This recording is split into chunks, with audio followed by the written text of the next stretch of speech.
Je vous ai promis hier de vous dire pourquoi les journaux locaux, si frileux, si habitués à caviarder la moindre critique de leurs correspondants locaux quand un incident a éclaté dans une réunion, quand un événement s'est terminé en pagaille générale, quand un bâtiment menace ruine et que les habitants se plaignent, pourquoi, dis-je, les journaux locaux décident de temps à autre de laisser passer une tribune qui va contre toutes les règles de prudence et de modération, où quelqu'un peut donc s'en prendre nommément à quelqu'un d'autre.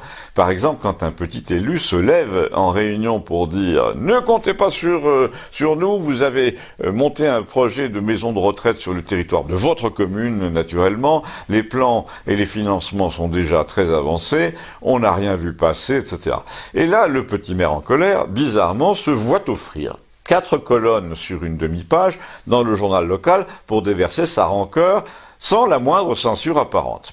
Alors quand j'ai posé la question à table à Gérard, le maire de Villeneuve, il m'a répondu avec un cynisme épouvantable. Alors là, de deux choses l'une. Ou le journal veut se payer celui dont on parle, ou il veut se payer celui qui parle. Dans le premier cas, le président de la communauté de communes a énervé tout le monde, donc on laisse monter au créneau sans censure préalable un petit maire qui lui dit ces 4 vérités. Et dans le deuxième cas, le plus probable, il y a pression pour laisser s'exprimer le petit maire qui va aller trop loin forcément, qui va se discréditer, donc c'est le but du jeu, ce qui permettra à son rival de dire, vous voyez bien, que ce ne sont pas des gens sérieux, ils sont dans l'anathème et l'argumentation de bas étage. Alors, dans un premier temps, je lui ai demandé, au maire de Villeneuve, qui, à son avis, dans la communauté de communes de Campagnole, allait faire les frais de cette opération dans le journal local, et il m'a dit, probablement le président de la Comcom, pour une fois, c'est évident que quelqu'un veut sa place, même si le paysan là qui a pris la parole a été excessif, il y a plusieurs vérités dans ce qu'il a dit, et on l'a laissé dire. Et c'est là que je lui ai posé la question corollaire, qui c'est on?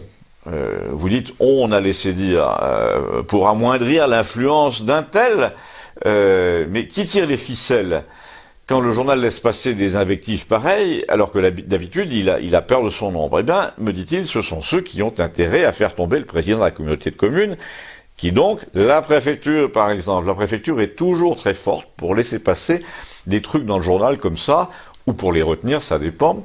Il faut voir qu'en France, localement, il n'y a pas que le pouvoir des élus, il y a celui, disons-le, des services de l'État qui les font chanter.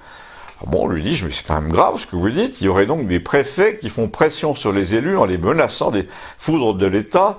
Mais non, pas des foudres, des contrôles, des audits. Et si le maire résiste, comme vous le soulignez, on voit donc paraître une tribune dans la presse locale, inexplicablement non censurée, où un quidam se paye la tronche du type en public. J'étais venu avec un ami peintre ce jour-là qui essayait de décrocher un contrat avec la mairie et qui a conclu « Eh purée, il y a des fois des trucs qu'on ne peut pas croire. » Eh bien ce sera notre conclusion. Abonnez-vous, merci.